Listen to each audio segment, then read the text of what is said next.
We just got home from the last Elite Series event of the year, Lake Oneida. There was a lot on the line, the Classic, AOY, the tournament itself. Everything was coming down to that final event. And congratulations to Boyd Duckett. He pulled it out.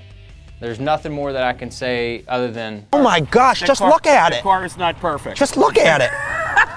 Just look at it. Yeah. He pulled out the tournament. He did great. He caught all those schooling small face fish.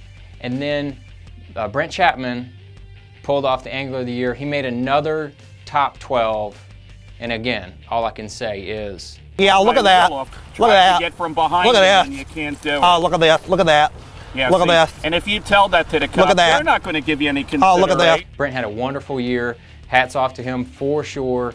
I mean, he just seemed like every tournament he was making a top 12. And that's what you got to do when you want to win Angler of the Year. So congratulations to those guys. I was able to go up there and have a good event myself. Had a 10th place finish. Locked up my position in the Classic. Finished 19th in Angler of the Year. So I'm going to Grand Lake next year. Woohoo! Party on. All I can say again is... He probably told you to look at it. Postponed Oh, the son of a... case. He probably had to look at it and say, look at that. And I asked him the second time I went. And then he... I figured I was just going to get off. And then he said, look at it, right. Me, and he said, look at that. And I asked the I asked the cop, where were you the last time? He said, the last time he said, look at this. I knew I had to make a check at top 50 in order to make the Classic.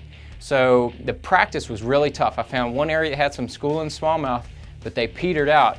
They were gone. They disappeared by the tournament. So I had a couple other little deals going, and I thought I could catch him okay. I had to finesse for the smallmouth, and then come tournament day, I go out there, and you know, by 11:30, we started at 7 in the morning. By 11:30, I had no fish in the boat.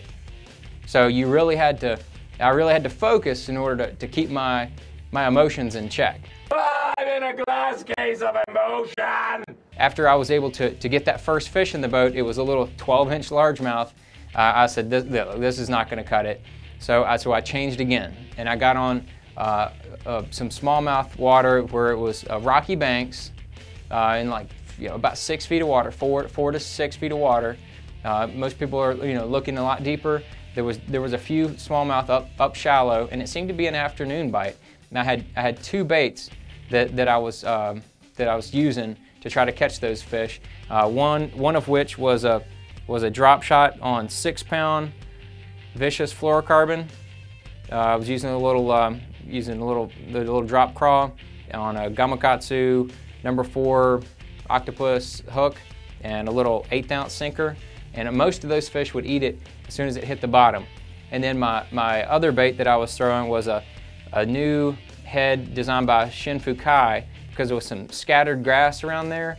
And I was fishing a 4-inch Senko on this bait, on this lure, but it has a 16th ounce head and has 2 little titanium weed guards.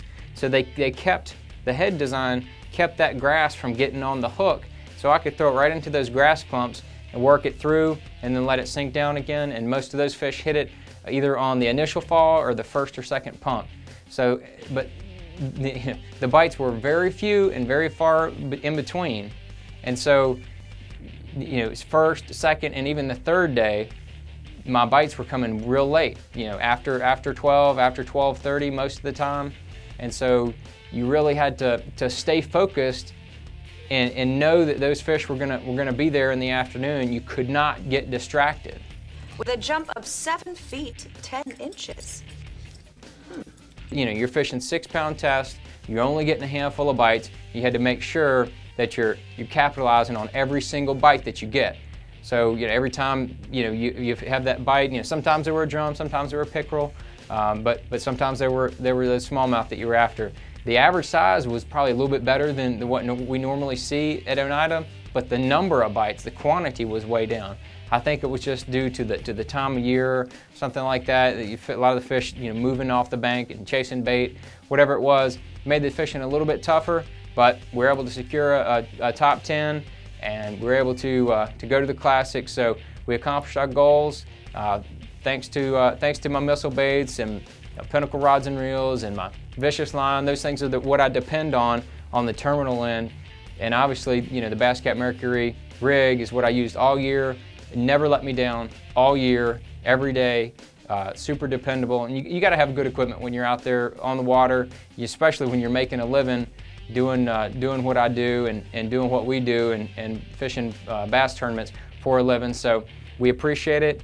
We got a couple more PA events coming up, so stay tuned. You'll get some more tournament recaps, and hopefully we'll be able to make you laugh.